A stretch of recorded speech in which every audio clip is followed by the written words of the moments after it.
Hi, and welcome to KCAT News. I'm Nick Parton. And I'm Abby Horsley, and we have very short announcements this week. Yearbooks are still on sale, and this is the last quarter they will be selling. Also, seniors, don't forget to turn in your pictures for senior salutes. Now over to Top 5.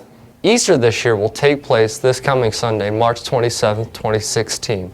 Easter, also known as Resurrection Sunday, is where Christians come together in fellowship for the remembrance of Christ's resurrection from the dead. Jesus was arrested, prosecuted, forced to wear a crown of thorns, whipped, beaten, and then crucified by the Romans. Resurrection Sunday all starts from when God became incarnate with His only begotten Son, Jesus, through a miraculous birth, living a perfect life, defeating death by resurrection, and He is alive. With number 4 this week, we have the Mr. Wildcat pageant.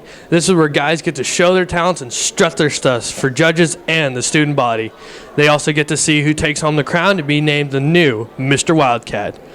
The boys competing in this pageant are Sean Benefield, Ian Hackerett, Robert Long, Evan McElravy, Joe Ritchie, Matt Temple, Cody Townsend, and Desmond Williams.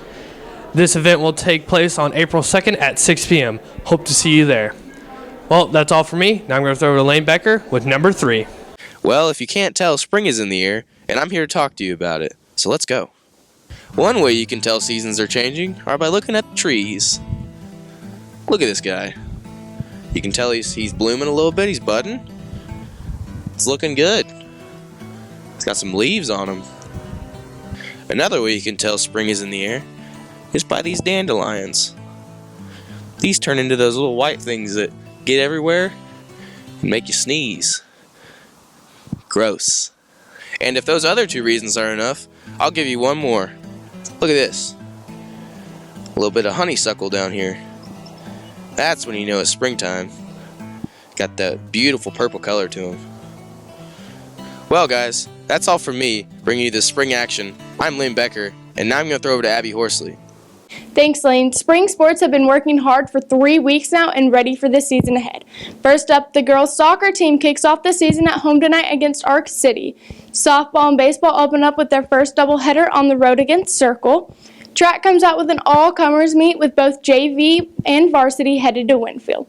JV boys golf is taking their first meet March 31st, and the varsity golfers will be in action April 4th. Now over to number 1 with Austin with March Madness. Thanks, Abby. With March almost over, that means college basketball is in full swing. On Selection Sunday, March 13th, the Kansas Jayhawks were placed in the first seed for the South bracket, along with North Carolina in the East, Oregon in the West, and Virginia in the Midwest. The Wichita State Shockers placed in the South bracket as well, with the number 11 seed, tying with Vanderbilt. The Shockers game versus Vanderbilt was a nail-biter during the first half with scores that were neck and neck. The 2 teams were tied with a score of 30 at halftime. After the start of the second half, the Shockers took the lead when Becker made a 2-point layup. This was followed by a 3-point jump shot from Becker and 2 from Van Vliet. It became a close game again when Toy, LaChance, Baldwin, and Cornett from Vanderbilt scored several layups and jump shots.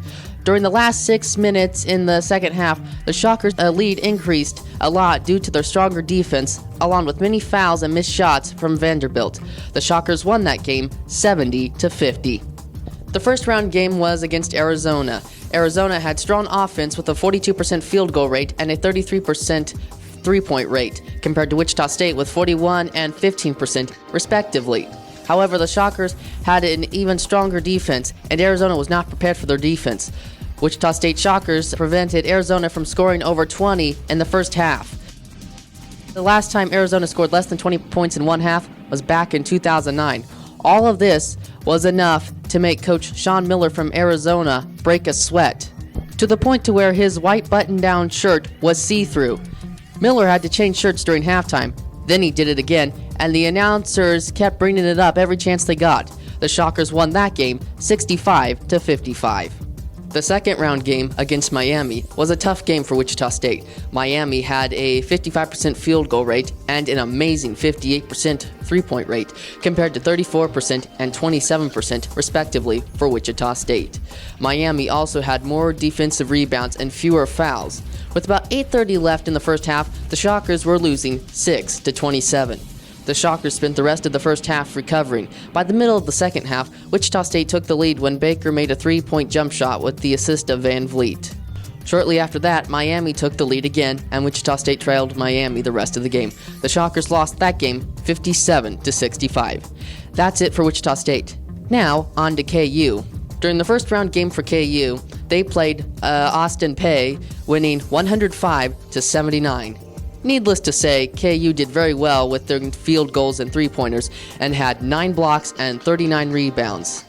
During the second round game against UConn, KU won 73-61.